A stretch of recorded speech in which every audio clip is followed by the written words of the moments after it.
بعض لوگ ایسے ہیں جو کہتے ہیں ہم اللہ پر اور آخرت کے دن پر ایمان لائے، حالانکہ حقیقت میں وہ مومن نہیں ہوتے، وہ اللہ اور ایمان لانے والوں کے ساتھ دھوکہ بازی کر رہے ہیں، مگر دراصل خود اپنے آپ ہی کو دھوکے میں ڈال رہے ہیں اور انہیں اس کا شعور نہیں۔ ان کے دلوں میں ایک بیماری ہے جسے اللہ نے اور زیادہ بڑھا دیا، اور جو جھوٹ وہ بولتے ہیں اس کی پاداش میں ان کے لیے دردناک سزا ہے۔ یہ علامت ہے اعتقادی منافقوں کی، جس کو دراصل اللہ ہی جانتا ہے کہ کسی کے دل میں کیا ہے۔ اس کے برعکس عملی منافقت کی مثال نبی صلی اللہ علیہ وسلم کی ایک حدیث سے ہمیں پتہ چلتی ہے۔ آپ صلی اللہ علیہ وسلم نے فرمایا، بخاری کی روایت ہے، آیت المنافق ثلاث، اذا حدث کذب واذا وعد اخلف واذا اؤتمن خان۔ منافق کی 3 نشانیاں ہیں۔ نمبر 1، جب بات کرے تو جھوٹ بولے، نمبر 2، جب وعدہ کرے تو خلاف ورزی کرے، اور نمبر 3، جب امانتی بنایا جائے یعنی اس کے پاس امانت رکھی جائے تو اس میں خیانت کر جائے۔ اور چوتھی علامت ایک اور حدیث سے پتہ چلتی ہے کہ جب جھگڑا کرے تو گالی گلوچ کرے، یعنی گندی زبان استعمال کرے، بیڈ لینگویج یوز کرے۔ اب آپ دیکھیے کہ ان میں سے ایک ایک نشانی کو دیکھتے ہیں۔ نمبر 1، جھوٹ بولنا۔ نبی صلی اللہ علیہ وسلم نے فرمایا کہ ایمان اور جھوٹ ایک دل میں جمع نہیں ہو سکتے۔ جھوٹ آتا ہے تو ایمان نکل جاتا ہے، اور ایمان جہاں ہو وہ جھوٹ نہیں آتا، وہاں وہ شخص جھوٹا نہیں ہو سکتا۔ اور جب انسان کی زندگی میں جھوٹ شامل ہو تو پھر سوچنا چاہیے کہ ہمارا ایمان کس قسم کا ہے۔ آپ دیکھیے کہ یہ منافق کی جتنی بھی علامتیں ہیں، ان میں سے کوئی بھی علامت اور کوئی بھی عادت اور کوئی بھی خصلت ہمیں پسند نہیں ہو سکتی۔ مثلا جھوٹ بولنا اپنے لیے تو بسا اوقات ہم جائز سمجھتے ہیں، کیا کریں مجبوری ہے، لیکن کبھی یہ نہیں چاہیں گے کہ کوئی شخص ہمارے ساتھ جھوٹ بولے۔ وعدہ خلافی خود کر جائیں گے تو اپنے لیے کئی ایک جواز رکھتے ہیں، کئی ایک تعویلیں کریں گے کہ یہ مجبوری ہوگی تھی، کئی ایک بہانے اس پر مزید جھوٹ بھی بول کر دوسرے کو مطمئن کر دیں گے۔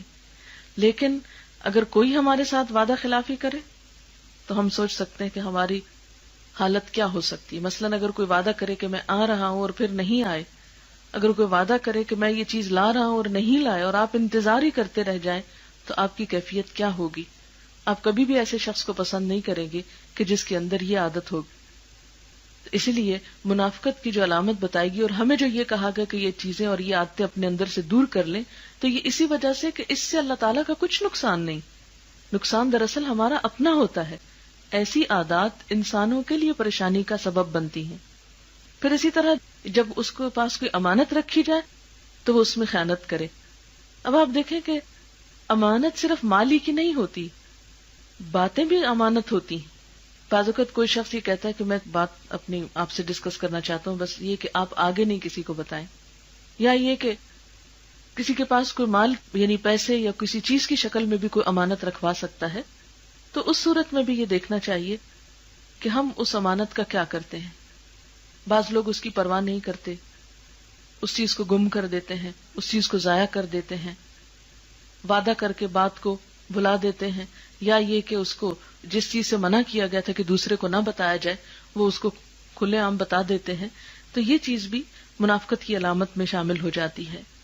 قرآن پاک میں اللہ تعالیٰ فرماتے ہیں واللہ یشہد ان المنافقین لکاذبون، اللہ گواہی دیتا ہے کہ یہ منافق قطعی جھوٹے ہیں۔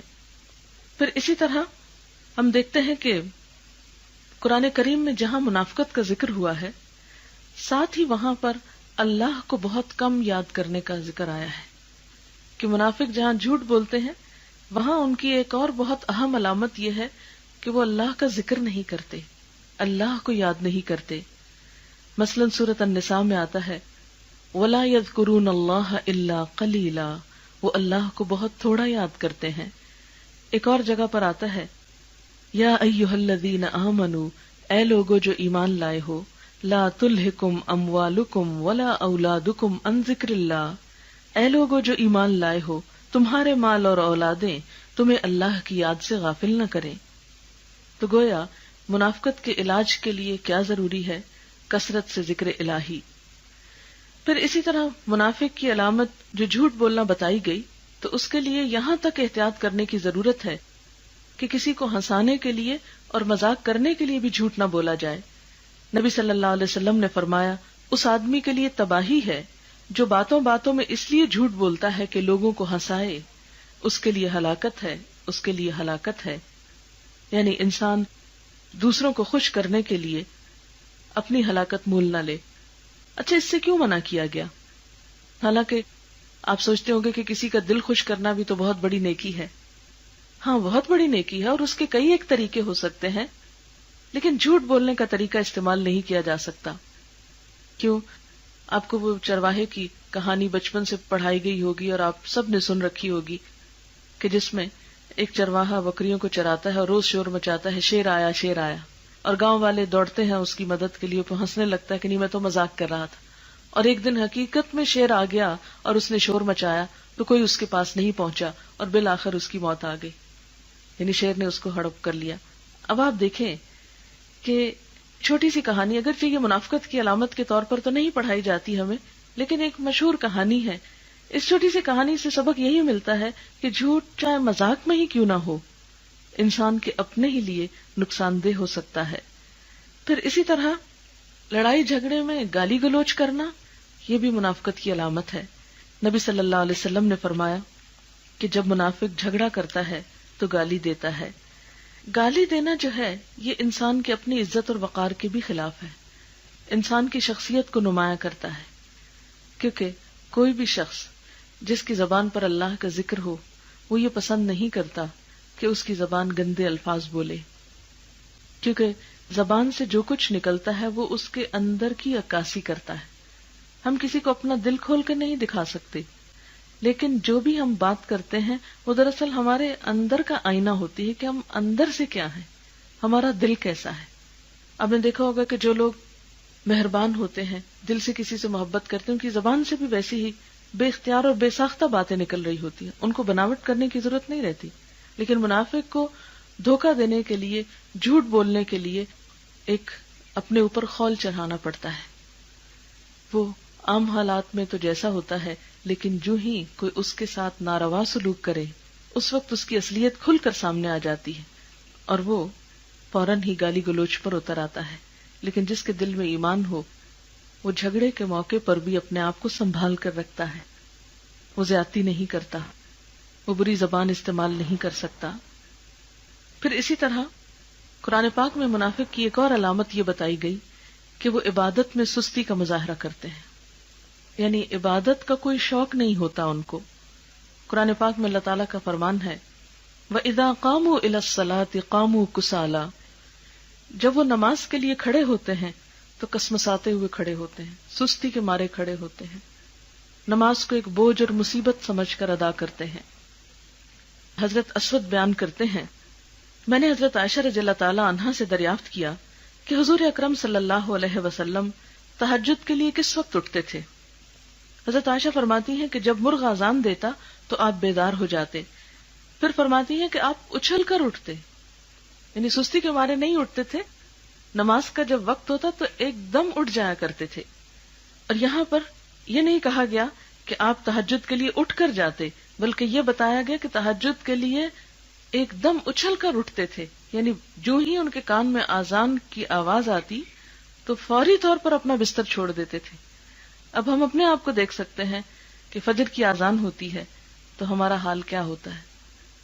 اول تو یہ کہ اذان کی آواز ہی کم سنائی دیتی ہے، اور اگر الارم لگا دیں اذان کی بجائے تو بھی ہم اس کو بند کر کے پہلو بدل کے پھر سو جاتے ہیں اور کم ہی اٹھنا گوارا کرتے ہیں۔ کبھی کبھار تو فجر کی نماز قضا ہو سکتی ہے، لیکن ایک عادت اور روٹین کے طور پر ایک سچے مومن کی قضا نہیں ہو سکتی۔ اب دیکھیں کہ جس شخص کو اللہ تعالیٰ سے محبت ہو، پھر یہ کیسے ہو سکتا ہے کہ وہ اس کی عبادت کے لیے شوق سے نہ آئے، کیونکہ نماز تو اللہ تعالیٰ کی ملاقات کا نام ہے، اور دوست جس سے محبت ہوتی، کیونکہ ہم سب اللہ کی محبت کے دعوے کرتے ہیں، جس سے محبت ہوتی ہے اس سے ملاقات کے لیے ہم کتنے شوق سے اٹھتے ہیں۔ اب اس کا تجربہ آپ یوں کر سکتے ہیں کہ آپ گھر میں بیٹھے ہوئے ہیں، اچانک آپ کے کسی عزیز دوست کا فون آتا ہے تو آپ کیا کرتے ہیں؟ بیٹھے رہ جاتے؟ نہیں، ایک دم اچھل کے اٹھتے ہیں، اگر پتہ چلتا ہے کہ کوئی باہر دروازے پہ آ گیا تو آپ سب کام چھوڑتے اور بھاگتے ہیں کہ کون آیا. اور خصوصی طور پر اگر کسی ایسے شخص کا پتہ چلے کہ جس سے دلی تعلق ہو، قلبی اٹیچمنٹ ہو، تو اس کے لیے آپ کتنے شوق کے ساتھ والہانہ طور پر آگے بڑھیں گے. اسی طرح جس شخص کو واقعی سچی اللہ تعالیٰ سے محبت ہو، پھر ہو نہیں سکتا کہ نماز کا وقت ہو اور پھر وہ ادھر ادھر ٹال مٹول کر کے سستی کر کے نماز کی طرف جائے. اسی لیے علامہ اقبال نے کہا تھا، کس قدر گراں تم پہ صبح کی بیداری ہے، ہم سے کب پیار ہے نیند تمہیں پیاری ہے. یعنی اگر اللہ تعالیٰ سے پیار ہو تو پھر تم سو نہیں سکتے، کیونکہ محبت کرنے والے نیند جیسی چیز آسانی سے قربان کر سکتے ہیں.